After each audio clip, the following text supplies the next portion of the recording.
son. You need some training, son. What's going on, students? So we are going to be observing the moon for 2 weeks in order to see the different moon phases. And we know that it takes more than 14 days for the moon to complete its revolution around the Earth. But we're just going to track it for 14 days or 2 weeks, so that way you can have a better idea of how that's going to look. So some of you have been saying, how do I make my chart? And I'll show you. We're going to keep it real simple.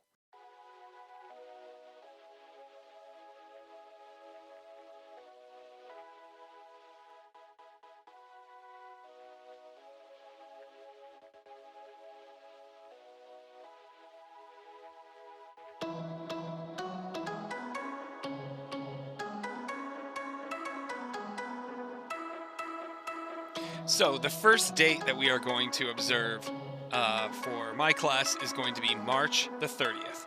So I have all my diagrams here of the moon. So I know that that moon is going to be a waxing crescent,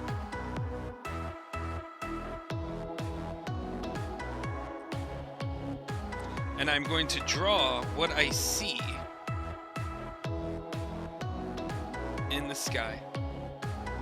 And that's going to be a waxing crescent, because you can see it on the right side.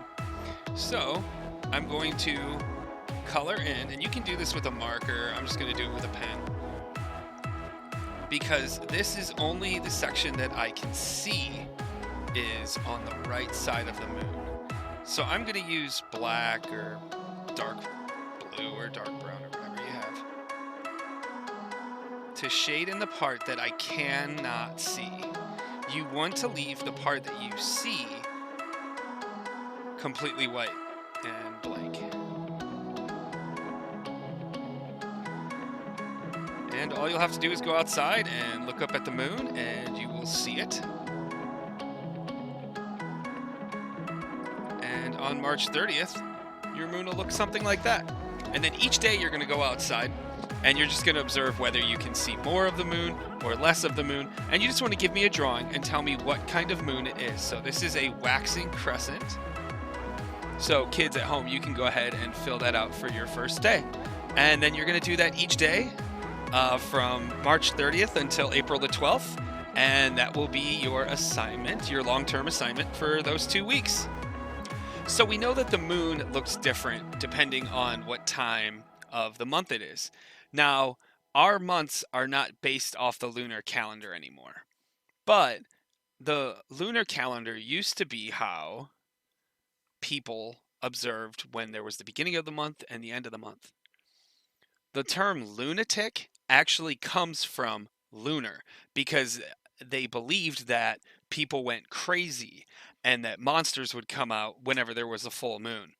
Also, I've noticed that we have more behavioral issues at school when there's a full moon. I don't know why, but I've just always noticed that. So when there's a full moon, does it make people act more crazy? Maybe.